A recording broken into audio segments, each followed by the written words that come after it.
Marea sexto. Orfeo, mientras cantaba en las plazas, notaba cómo su voz temblaba. No había motivo aparente.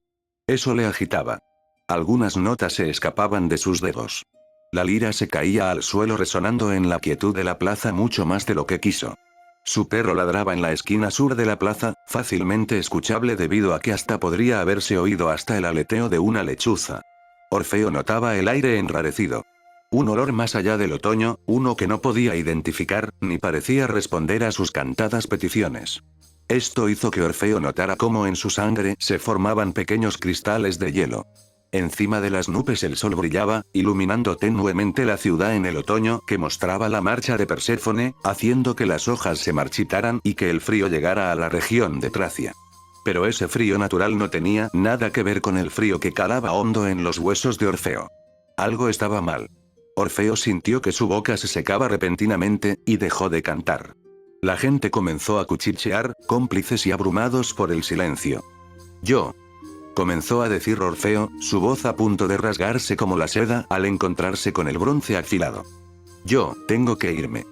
La voz de Orfeo rezumaba incomodidad. Sin mediar más palabra, colgó la lira en su hombro, encima del lanudo manto que compartía el olor a bosque de su esposa. Con un leve silbido, cual pájaro, Orfeo mandó a su cánido amigo a acompañarle. El poeta no sabía qué pasaba, pero su cuerpo se movía solo. Necesitaba ver a su esposa. Ella estaría preparando el lugar. El estanque cristalino los esperaba, y una tarde juntos, eso es lo que él quería, y parecía posible. Sus pasos eran más ágiles que normalmente, y su melodía más apresurada. Como usualmente consistía en una imitación del sonar del río. Este último, al notar el paso más rápido, pareció aumentar su velocidad, haciendo más prominente su canción, y las corrientes del río se hicieron más visibles. Pronto llegó Orfeo al límite del río, donde las planicies de las afueras de la ciudad daban paso al frondoso bosque, que ahora era esqueleto de lo que fue. Vio, pues, de los dedos ágiles, a su mujer en el otro lado del río. Su corazón inmediatamente estalló en llamas, con una sensación de vértigo y seguridad que no había sentido jamás. Suspiró tranquilo. Ella le saludó con la mano. Él lo hizo con una sonrisa. Ella se la devolvió. El viento hacía que ambas cabelleras bailaran al unísono. Ella cayó al suelo. La música paró, y el río con ella. Orfeo dejó abandonada su lira en el suelo, mientras se proponía correr hasta ella. Rezando a los dioses en el Olimpo que oyeran sus súplicas, y le llevaran hasta su amada, y que estuviera a salvo. El río se apartó para que el amante llegara hasta su amada. En el suelo, el color de la vida parecía huir de Eurídice, pero mantenía su belleza intacta. Orfeo se arrodilló junto a ella, negando con la cabeza, mientras pequeñas gotas de perla caían de sus ojos, que abiertos, no parpadeaban. Todo va a estar bien, de verdad. Dijo Orfeo, sabía que mentía, y tenía la certeza absoluta de que ella ya no podía escucharle. Eurídice, con las fuerzas que le quedaban, alzó su mano, fría y blanca como la leche, y alcanzó su mejilla, limpiando sus lágrimas. Espérame, mi amor, Orfeo dijo mientras Eurídice recorría la eternidad de sus mejillas con su mano, tratando de recordar su cálido tacto para siempre.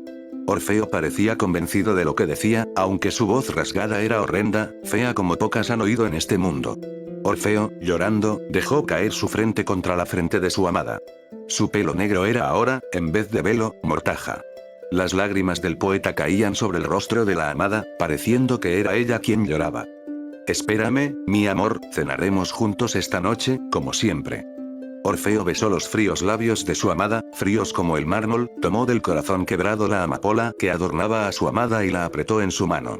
Una única gota de extracto rojo cayó sobre su pecho, mientras él lloraba desconsolado. Detrás del poeta, se pudo sentir una presencia fría, reconfortantemente irónica. Orfeo sintió cómo cada parte de su ser se tensaba, pero, aún así, no quería soltar a su amada, ni siquiera para mirar quién se invocaba detrás de él. No es tu culpa. Orfeo se tensó ante las ominosas palabras que se dirigieron a él. Orfeo giró su rostro hacia la voz que le hablaba, sus lágrimas cayendo prominentemente, mientras el dolor se asentaba en su voz. La imagen que le recibió fue antinatural. Había de pie un hombre menudo, con unas grandes alas negras, como las de un cuervo. Sujetaba en su mano derecha una antorcha, colocada boca abajo, llamas verdes subiendo hacia el aire, sin parecer quemar. Tánatos parecía tener lágrimas constantemente en sus ojos, pero nunca parecía llorar. Él se inclinó sobre Eurídice, pasando por el cuerpo de Orfeo que se lo impedía. Con su mano izquierda, fría como los luceros del cielo, dejó una amapola sobre el pecho de la antaño hermosa muchacha. En su espalda parecía haber una espada, guardada en una vaina gastada de cuero negro, haciéndola casi indistinguible de su atuendo. Esa espada parecía que nunca fue desenvainada. No dejes que este suceso apague tu voz, hijo del sol. La voz de Tánatos parecía etérea, venir de todas partes y de ninguna a la vez. Los tiempos de los dioses pueden parecer crueles, pero no lo son. Las moiras tejen el tapiz de la existencia con sumo cuidado. Tánatos se volvió a erguir, una mariposa más volando a su alrededor. Esta nueva mariposa se posó sobre la nariz de Orfeo, y pareció besarle antes de volar. Sigue cantando, Orfeo, sigue. Orfeo, destrozado, vio cómo Tánatos se alejaba de él, dejando ahora solo un cadáver junto al poeta. Mientras Tánatos caminaba, la roída cuerda que sostenía la espada colgada a su espalda expiró cansada. El dios, bien no se dio cuenta, o bien ignoró que la espada había caído al pasto. La mente de Orfeo era una vorágine de pensamientos inconexos. Músicas disonantes e hiperbólicas melodías. Sus manos cogieron la espada, palpando el cuero negro de la vaina. Su mente era mordida por la serpiente del miedo, que abalanzaba sus plateados colmillos hacia él. El veneno del terror hacía estragos en su mente, en la que el pasado fugado y el inalcanzable futuro se mezclaban dolorosamente. Con habilidad se deshizo de la vaina, dejando brillar el bronce afilado a la luz tenue del sol. Sentado sobre sus rodillas, el viento movía su cabello, las lágrimas caían, mientras mantenía la mirada fija en el filo brillante de la hoja. Sus ojos parecían apagados, el brillante color de ámbar transformado en un marrón oscuro como el bosque. Cada lágrima que precipitaba era un recuerdo que nunca iba a poder vivir, y cada sollozo era un recuerdo que tendría que atesorar. El filo cantaba una nana hipnótica, persuadiendo al poeta a abrazarlo. El torso de Orfeo pareció perder fuerza, iniciando lo que podría haber sido la última caída de su vida.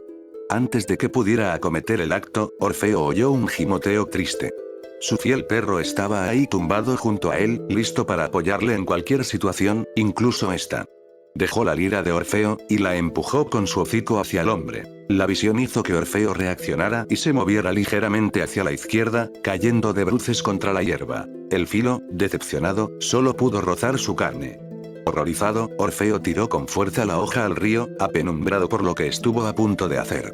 Sollozando en el pelaje del perro, le dio las gracias por haberle mantenido con vida, manchando su tostado pelaje de desesperación. Vio cómo el bronce brillante de la hoja parecía seguir llamándolo desde el fondo del río. Eso hizo que Orfeo tiritase de miedo. Tras un tiempo razonable, Orfeo trató de levantarse. Las fuerzas del tracio flaqueaban. El rocío de la hierba hacía que sus manos se resbalasen y frustrasen su intento de volver a la ciudad, dejando atrás a la mujer que quiso tanto como al mundo mismo.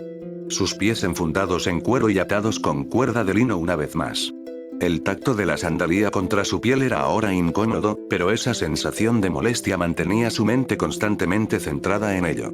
Aunque, de fondo, seguía sintiendo el mismo dolor. Cada pocos pasos, Orfeo echaba su mirada hacia atrás, esperando despertar de un mal sueño, esperando sentir el calor de su esposa a su lado y la comodidad de la lana, que guardaba como confidente los secretos de la pareja.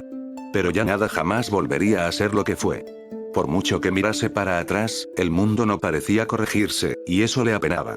Los paseos al bosque estarían ahora tan vacíos como los ojos del poeta, que de un ámbar brillante que contenían la esperanza del mundo entero, habían sido cambiados a un vacío que ya no reflejaba el sol, sino que parecía absorberlo en su tristeza. La opacidad de sus ojos se vio trasladada a toda su postura. Su cabeza estaba gacha, como nunca antes, buscando esconderse entre sus hombros, como si el mero roce del viento le doliera como 1000 agujas penetrando su corazón. Su espalda se encontraba desganada, encorvada de manera incómoda, en un ángulo pésimo. En sus pasos apenas había voluntad, mera inercia tal vez. Los pies nunca dejaban el suelo. Se arrastraban, temerosos de que una separación mínima de la tierra hiciera volar su voluntad demasiado alto, dejándolo atrás. Un cuerpo sin dueño, reclamado por el polvo. Pese a que hacía ya mucho que la imagen del río y de su amada habían desaparecido de su campo de visión, Orfeo seguía mirando para atrás cada pocos pasos, esperando el momento en que la pesadilla acabara lastimosamente para él, nunca se despertó. Los muros de la ciudad se elevaron obscenamente en el horizonte. Una piedra blanca recubierta de caliza que parecía brillar con el sol. No eran tan altas como las de la hermosa Ilión, de calles anchas, que cerca del mar se apostaba. Aún así, despertaron en Orfeo una sensación de enervación, haciendo de su marcha más triste todavía. Las murallas de la ciudad se acercaban, y Orfeo se hacía cada vez más pequeño en respuesta. En cada paso que daba, la lira colgada en su espalda le golpeaba las lumbares. Tal vez por su frío semblante, o por la postura inadecuada, nadie parecía reconocer a Orfeo en las áreas circundantes de la ciudad, lo cual lo alivió. Su garganta estaba resentida por el llanto, y sus manos estaban manchadas de sangre y tierra, testimonios tangibles de la danza mortal que había llevado a cabo con su propia mente. Finalizando en un abrazo sañudo que reclamó su sangre, pero no pudo reclamar su vida. Ahora cruzaba las puertas de la ciudad. Estas eran magníficas, con una arquitectura cuidadosamente elegida para representar el orgullo del pueblo de Tracia, que por tantas y tantas generaciones había administrado la región y, con puño de hierro, tomado lo que quería de las tierras circundantes. Orfeo se hacía pequeño ahora, tratando de pasar desapercibido. Dentro de la ciudad, la gente andaba sin rumbo, pareciendo tener muy claro a dónde se dirigía, pero sin realmente descubrirlo ante nadie. La gente se golpeaba entre sí mientras caminaban en la poblada ciudad. Era un espacio opresivo, donde no parecía haber espacio alguno para respirar o vivir de manera tranquila. Orfeo, pues, pudo experimentar de primera mano lo que la ciudad era. Un cúmulo de gritos, injusticias y, cómo no, tristeza. La ciudad parecía exteriorizar lo que Orfeo sentía por dentro, lo cual solamente le hacía entender la falta que hacía. Tal vez eso es lo que necesitaba oír para poder seguir adelante. La barnizada lira en su espalda, que era signo inequívoco de sí mismo, no tardó en delatarlo frente a la multitud de la plaza del mercado. La multitud comenzó a rodearlo. Desde el más rico de los hombres, que compraba diamantes y perlas, hasta el más humilde de los panaderos se paraban a mirar. La gente no parecía, o no quería, reparar en la pésima visión de Orfeo. Ni en la sangre que manchaba su cuello, ni en la evidente rojez de sus ojos. La gente detuvo su vida una vez más con tal de que Orfeo cantara las virtudes de la vida, lo que les habría de permitir seguir adelante un poco más. Orfeo, en contraste con lo que siempre solía hacer, no agradecía a los presentes, no pedía gracias a los dioses para que bendijesen a los que allí estaban. Hoy solo callaba, miraba al suelo y callaba. La masa permaneció en silencio unos segundos, y luego, comenzaron los murmullos. «Vas a cantar como siempre, ¿verdad?», dijo alguien del público que se sintió particularmente valiente. Probablemente fuera Fedro, hijo de Fidias, familia de herreros en la ciudad. Orfeo siguió mirando al suelo, mientras mordía su labio inferior tan fuerte que lo hizo sangrar. Las preguntas fueron subiendo de tono y pasaron a ser afirmaciones. «Es lo que sabes hacer. Nos traes paz, la paz al alma, hijo del sol. Es lo que debes hacer por nosotros. Somos los tuyos, hijos de tu ciudad». En poco tiempo las personas de Tracia coreaban su nombre, casi obligándole a cantar. Sus peticiones eran erráticas, superponiéndose y contradiciéndose las unas a las otras. «Canta al amor, hijo del sol, tú que lo tienes», Orfeo asintió lentamente. Fue sutil, casi imperceptible, pero no impidió que la gente vitoreara y abriera camino al poeta, para que éste se colocara en medio de la plaza. Orfeo caminó con la cabeza gacha, como cordero llevado al matadero, pero, aún así, caminó. Las gentes en los lados del camino eran más intimidantes que las murallas, y sus sonrisas blancas, más brillantes que el mármol. Ellos no veían lo malo en toda la situación. Y tampoco Orfeo, o por lo menos de momento. Paso a paso, Orfeo se acercaba al centro de la plaza. La gente le animaba, palmeando su espalda, desesperados por tocar al artista. Gota a gota, la sangre que Orfeo tenía en su cuello caía al suelo, pero nadie parecía verla, nadie parecía saber nada. Nadie parecía oír el sonido de las lágrimas carmesís chocando mecánicamente contra el suelo. Una vez él estuvo en el centro, con todos los ojos centrados en él, Orfeo suspiró. Tiró de la cuerda que ataba su lira a su espalda, a fin de descolgarla y llevarla a sus manos. En el movimiento, el lanudo manto que llevaba terminó por mancharse de sangre por primera vez en todo el día. Esto hizo que el olor cobrizo de la sangre se juntase con el aroma de Eurídice, que parecía negarse a abandonarse de la prenda. Orfeo tenía la mente en blanco, en el blanco que rezumaba del rostro de Eurídice hacía escasas horas. También tenía la mente en rojo, el rojo carmesí de la amapola, que decoraba su pecho, que ya no subía ni bajaba. Antaño, los dedos hábiles de Orfeo habrían bailado íntimamente con las cuerdas, su voz habría orquestado el intercambio, pero en ese momento, su mente seguía en el blanco lecho en el que había dejado a Eurídice, sola. Las miradas de la gente pasaron de curiosas a acusadoras. Una crítica para nada sutil. Orfeo no lo notaba, solo notaba el viento frío en su rostro, que parecía mantener el olor a muerte. Este viento de muerte no dejaba de besar el rostro del poeta, dejando húmedas huellas en su faz. La gente no se movía, pues no sería la primera vez que Orfeo cantaba a la lluvia para que se marchase. Por lo que cuando la fría lluvia comenzó a caer, la gente de Tracia no se cubría, confiando en que aquel que siempre les había mantenido secos, lo siguiera haciendo. Orfeo, sin embargo, se quedó con la mirada perdida en el cielo infinito sobre sus ojos, y en ese momento, observando el eterno gris sobre su cabeza, recordó una frase de su esposa. ¿Por qué crees que cae la nieve, Orfeo? La voz de Eurídice sonaba hermosa, y parecía presente todavía. Orfeo comenzó a tocar una melodía con su lira, una melodía tan melancólica que todos en la plaza, e incluso en la ciudad entera, sintieron sin excepción un escalofrío recorrer sus espaldas. Las gotas de lluvia interna de Orfeo comenzaron a inundar su rostro, mientras que la lluvia en nieve se transformaba, debido a la balada triste de Orfeo. En el resto de la plaza Orfeo no escuchaba nada, pero veía sus bocas moverse. Una persona incluso le lanzó una manzana. No podían comprender cómo aquel que siempre les mantuvo secos hiciera ahora que nevara sobre ellos. Aquel que les hacía reír, ahora parecía obligarles a llorar, o tal vez solo a tener un poco de empatía. Como pequeñas hormigas, las personas de la plaza y de la ciudad entera comenzaron a huir despavoridas a sus casas. En poco tiempo, solo quedó en la plaza un Orfeo devastado, cuyo pelo cubría las lágrimas que caían, y también su fiel perro, que no abandonó su lado, mientras comía la manzana que le habían tirado a su maestro. Orfeo suspiró. El vaho salió de su boca, mientras observaba la plaza bañarse en blanco. Estaba solo, una vez más. Él estaba solo. Esto no habría pasado si Eurídice hubiera estado con él. Él se había entregado al mundo sin reservas, entregando más de lo que le correspondía, pero él siempre lo había hecho con gusto. El mundo le había quitado la única cosa que no le correspondía a él entregar. Tomada Eurídice sin permiso de nadie, muerta por error. La mirada de Orfeo se afiló al comprenderlo. El mundo se había equivocado al dejarlo solo en esa plaza. El mundo se había equivocado al dejar morir a Eurídice. Las Moiras habían errado una punzada en el tapiz de la existencia, y era su deber pagar el precio para arreglarlo. Marea séptimo. La nieve empezó a caer sin parar en la región de Tracia. El frío mataba las cosechas, hacía que la madera se pudriera y que no se pudiera pescar en los ríos. Orfeo caminaba por la ciudad. Muchas veces solo, pues parecía ser el único que se atrevía a salir en medio de la tormenta. Nadie sabía qué es lo que pasaba por su cabeza. Pero le veían caminar, solo de punta a punta de la ciudad. Ya no cantaba, y ni siquiera tocaba la lira, aunque ésta seguía siempre colgada en su espalda. Los primeros días, la gente que lo veía le señalaba con tristeza, y susurraban entre sí, desde la calidez de sus hogares, sin que nadie tuviera la valentía de salir a la tormenta y preguntarle tan siquiera qué había pasado. Los susurros se convirtieron en habladurías sin sentido. Se decía que él había matado a su esposa, tras encontrarla yaciendo con un sátiro, y que la sangre en su manto no era otra que la de su esposa. Otros decían que ella le había dejado, por considerar que Orfeo era demasiado débil para estar con ella. Otros simplemente decían que había perdido la cabeza, y que las horas en el bosque terminaron por romper su frágil mente. Todos especulaban, pero nadie preguntaba, ni tampoco parecía que lo fueran a hacer.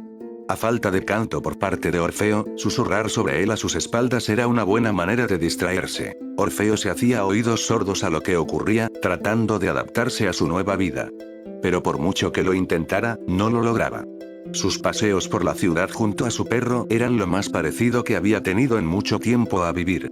Y únicamente pensaba eso porque el frío hacía que no sintiera nada. Abrigado por su manto de lana, y caminando contra el viento, Orfeo pensaba. Las cosas no iban bien, pero lo peor de todo es que Orfeo no podía controlarse. Eso era algo que nunca antes le había pasado. Él siempre se comportaba como un enamorado de la vida. Mantenía las tormentas a raya, las lluvias precisas y el sol la línea. Y adoraba hacerlo. Pero ahora, por mucho que cantase, la nieve no se iba. Ni tampoco el dolor de su corazón. Solo ahora, por primera vez, sabía que era tener algo y perderlo. Mientras caminaba, después de 3 meses cubiertos por la nieve, se tapaba la boca con su manto. Respirar a través de él le permitía seguir oliendo el bosque y el perfume natural de su amada. Aunque poco a poco, el olor se desvanecía. Poco a poco, y a medida que la nieve seguía cayendo y los meses seguían pasando, la pena de la gente se transformó en incertidumbre. ¿Qué pasaría si la nieve no dejaba de caer? ¿Qué sería de ellos?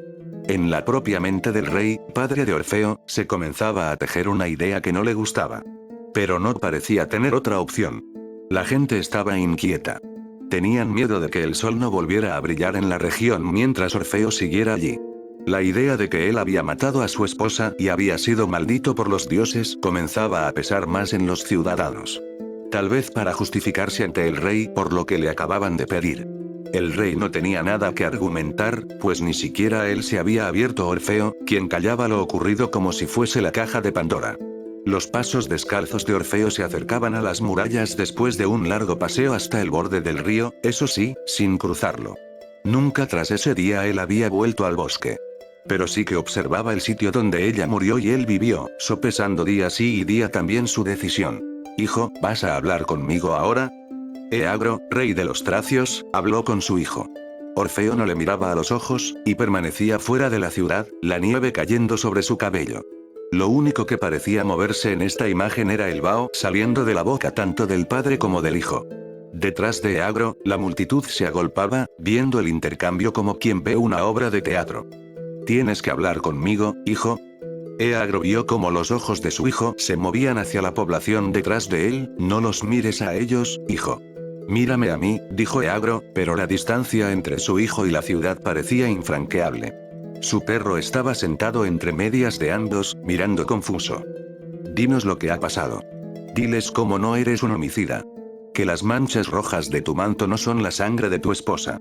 Diles tú, cercano a los dioses como ninguno, que esta nieve no es una maldición. Por favor, hijo. Las palabras de Eagro calentaron por un momento el nevado ambiente. Eran las palabras desesperadas de un padre ante su hijo dolido. Yo, comenzó a decir Orfeo. Su voz parecía desconcharse por la falta de uso, pues hacía días que no hablaba.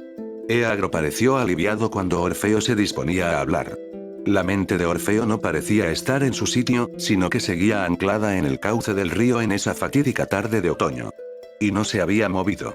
Orfeo, por primera vez en su vida, no sabía poner en bellas palabras lo que sentía, ni hacer un canto sobre ello. Padre, no sé qué decir. La túnica púrpura de Eagro se tensó cuando éste dio un paso para acercarse a su hijo. Orfeo, mi hijo, solo tienes que decir la verdad. Dijo él preocupado. Por favor, solo tienes que contar la verdad. Eagro miró hacia atrás. La ciudad entera parecía reunida detrás de su espalda. Y todos parecían confiar en que Eagro hiciera lo correcto, aunque eso destrozara el alma de un padre. Míralos, hijo mío, son tu ciudad, tu gente. Has cantado para ellos, y ellos siempre te han aplaudido. Canta de nuevo, hijo, es el regalo que los dioses te han hecho. Es tu deber. Eagro dio otro paso más para acercarse a su hijo. El perro, que se apostaba en medio, se levantó nervioso y se acercó a Orfeo, defensivo. Eagro detuvo su avance y jugó con sus dedos nerviosos durante un segundo más de lo necesario.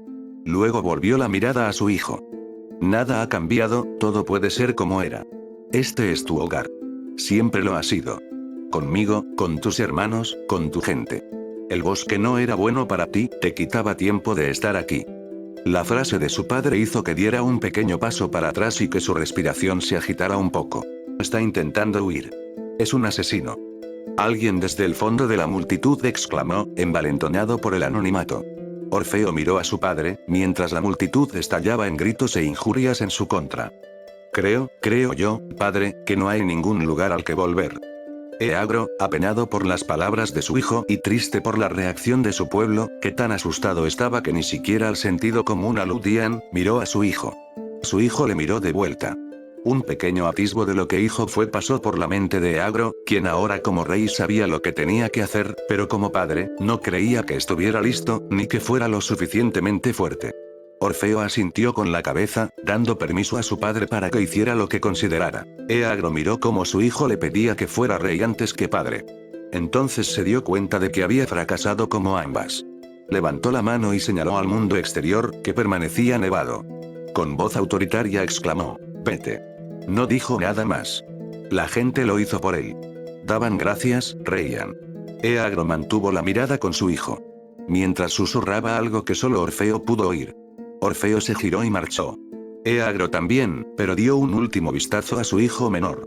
«Que los dioses te guarden, hijo mío», susurró para sí mismo antes de darse completamente la vuelta. Orfeo, ahora solo de toda compañía humana, se llevaba consigo la tormenta. A cada paso que daba, la ventisca se alejaba de la ciudad, para el gusto de los ciudadanos. Eagro miraba desde lo alto de las murallas. No sabía si esa sería la última vez que vería a su hijo. Pero, con cada paso que Orfeo tomaba, más lejos de la ciudad, más lejos de su vida, más lejos de él, Eagro tuvo claro que nunca volvería a ser como fuera. Y él se culpaba en parte por ello. Haber elegido a la ciudad por encima de su hijo, eso era algo que jamás se podría perdonar. Una vez que Orfeo estaba lo suficientemente lejos como para que fuera indistinguible con el resto del paisaje, Eagro entró en su palacio. Y gobernó. Orfeo cambiaba en la nieve, su pelo blanco debido a la misma, que se acumulaba sobre su cabeza. Junto a él, su perro caminaba a su lado. Todo parecía que se estropeaba para Orfeo, y pensándolo, sabía bien que todo comenzó cuando conoció a Eurídice, y una vez ella murió, todo lo que conocía, amaba y soñaba desapareció. Y donde antes había calor, ahora solo había frío. Donde antes lo había todo, ahora ya no quedaba nada. Ya ni siquiera la manta de lana parecía dar a Orfeo el calor suficiente, y el frío se colaba hasta el fondo de sus huesos. En su mente, la idea de tratar de arreglarlo tomaba fuerza. Cada copo de nieve que caía sobre él parecía un argumento válido para hacerlo. No le quedaba nada por lo que luchar. Este mundo, por el cual Orfeo tanto había sufrido y dado, parecía verse inafectado por sus canciones o su dolor. Y ahora solo había silencio. Por ello, Orfeo comenzó a pensar en llevar su voz a donde antes solo había silencio. Llegar tan lejos como fuera necesario para arreglar la realidad. Tomando el precio que fuera necesario. Y para hacerlo, lo único que necesitaba era a Eurídice a su lado. El amor salvará al mundo, y Orfeo sabía lo que tenía que hacer para salvar su mundo. Salvar a Eurídice. Parecía una tontería, pero a Orfeo ya no le quedaban salidas, ni tampoco fuerzas para hacer otra cosa. La vida que amaba ya no estaba, pero él todavía amaba la vida. Cuando su mente se fijó el objetivo, pareció ordenar la cabeza de Orfeo en torno a él. Y con ello la nieve se convirtió en lluvia suave. Las gotas de agua eran como los besos de su amada, y parecían susurrarle ánimos y fuerzas al poeta. Orfeo caminaba erguido, orgulloso hacia el bosque. En todo momento el perro continuaba a su lado, pero este último parecía distraído. Paraba a oler las flores que habían vestido el largo con sus colores pálidos. El paisaje era una mezcla de emociones, tanto como el interior del poeta. La blanca nieve, las flores, las nuevas hojas que comenzaban a brotar. El río que comenzaba a sonar, después de tanto tiempo congelado. Una vez él estuvo cercano al cauce, cogió su lira. Miró las cuerdas, el arco de madera. El tiempo pareció no haber pasado, y de repente Orfeo volvió a aquel día de otoño. Pero ahora Orfeo no dudaba, sino que parecía determinado.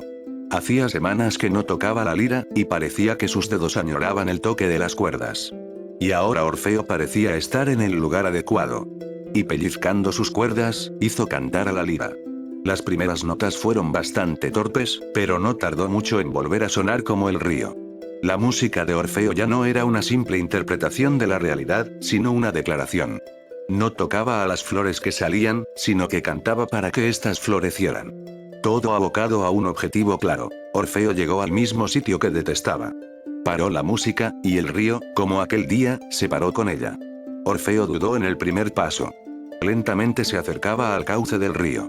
Los momentos acosaban su mente, pero ya no de manera dolorosa, sino que eran una escocida manera de motivar al poeta a seguir en su empresa absurda. El can de Orfeo se sentó y se negó a avanzar. Orfeo estaba a punto de meter su pie en el río, pero un ladrido le detuvo. Orfeo miró al perro que tanto cariño tenía. Era la primera vez que le oía ladrar. Este no le ladró una segunda vez, sino que se tumbó en el suelo de hierba que salía de debajo de la nieve, que se derretía. El perro parecía pedir a su maestro que no cruzara el río, que valorase las cosas de otra forma. Orfeo se acercó a él y, como la primera vez que se conocieron, el poeta se arrodilló, juntando su frente con el cánido, y le cantó un secreto. ¿A dónde voy? Sé que no puedes acompañarme. No pasa nada. Vete, vive la vida que yo ya no puedo vivir. y hazlo por mí. Orfeo dijo acariciando las orejas de aquel que tanto le había querido, y tanto había hecho por él. Antes de marcharse, el perro ladró a Orfeo por segunda vez, rogando que fuera con él. Que no desechará su vida pasada. Que no le desechará a él. Orfeo negó con la cabeza, pero le sonrió. Era la primera vez que sonreía desde la muerte de su esposa. El perro pareció asentirle antes de correr fuera de su vista. Gracias.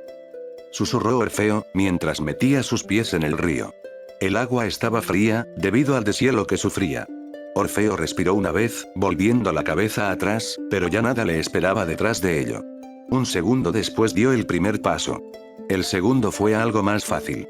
Y a partir del tercero, Orfeo caminaba seguro, con la mirada fija en el horizonte. Eco tercero. Me acuerdo bien de ese día. Y creo que nunca lo olvidaré. El último día que fui príncipe de Tracia. A partir de ese momento vagué por el mundo a mis anchas. No sé qué fue de mi padre, pero solo puedo desearle que no culpara por lo que pasó, pues con el tiempo me he dado cuenta de que nadie tuvo la culpa. En los días en los que la nieve cayó, yo no era yo, ni mi voz era mi voz. Pero, muy dentro de mi alma, sí que era yo cuando le dije a mi padre que no había ningún sitio al que volver. No sé si dejé que el dolor me cegara, o que tal vez lo usara como excusa para dejar la ciudad. Me gustaría creer que fue la primera opción, y que no era yo, sino el dolor, el que quería huir de la ciudad para no volver. No sé por qué, pero no he sido capaz de volver a la ciudad. Tras todo lo que me pasó, hallé mi hogar en el camino. Tal vez tenía miedo de volver a perder, y perderme a mí mismo era la opción más sensata. No estoy seguro de arrepentirme de mi decisión, pero después de lo que dije a mi padre, o más bien, lo que no le dije, tengo bastante claro que nada habría sido lo mismo. La relación con mi hermano mayor, Tideo, no habría sido cómoda, y eso habría destrozado más el alma de mi padre y terminado con mi madre. ¿Pienso acaso eso? O tal vez, como buen poeta, he logrado mentirme sobre ello. Ahora, que mis ojos apenas pueden ver más allá de una yarda por delante, y mi voz pierde su capacidad de convencer, mi mentira es cada vez menos creíble, hasta para mí. Aún así, está claro que los pasos que di esos días no se pueden deshacer. Aún hoy, cuando hay noches con mucho viento, mi padre vuelve y me susurra al oído lo mismo que me dijo la última vez que nos vimos. Ojalá no fueras como eres. Porque al amarte, he aprendido a llorar lo que no sé abandonar. Todavía hoy, cuando el viento me recuerda estas palabras, no estoy seguro de qué quería decir mi padre. Quiero pensar que era su manera de decirme que me añoraría, pero no sé. Dentro de mis entrañas temo que mi padre llorará un juguete que se había roto. Un instrumento que ya no podía entretener a su pueblo. No lo sé. He aprendido con los años a ignorar esta clase de pensamientos. Como mi padre quería decir las cosas no va a cambiar lo que dijo. Y tampoco va a cambiar lo que pasó. Lo que todavía escuece, tras tantas lunas, es que mi padre no tuviera el valor de pedirme que me quedara. Aunque hubiera sido por puro egoísmo, para que yo siguiera entreteniendo a su gente. Si me lo hubiera pedido entonces, en el fragor de mi juventud, le habría odiado eternamente. Pero hoy, con la espalda encorvada, sé que habría preferido su odio a su silencio. Pues el odio es una forma de retener, y el silencio solo es una forma de soltar. Mi perro, por otro lado, quien ya no recuerdo si tenía un pelaje tostado o blanco, sí que me pidió que me quedara, pero, en ese momento, no podía quedarme. Nada quedaba en el mundo para mí. Por lo que decidí, tal vez de manera egoísta, tomar lo que más amaba de vuelta. Pues quien teniendo bien en su vida lo dejaría marchar, aunque tuviera que entregarlo todo y solo con el bien se quedará. La ninfa de pelo negro era mi bien, y tuve que pagar un precio para intentar recuperarla. Y lo pagué después de mi perro, de quien ahora recuerdo que tenía el pelaje tostado, nadie ha vuelto a pedirme que me quede. He vagado y andado por todo el mundo. Y nadie ha vuelto a pedirme que me quede. Tal vez porque no estaba preparado para volver a quedarme en ningún sitio. O simplemente porque sigo teniendo miedo.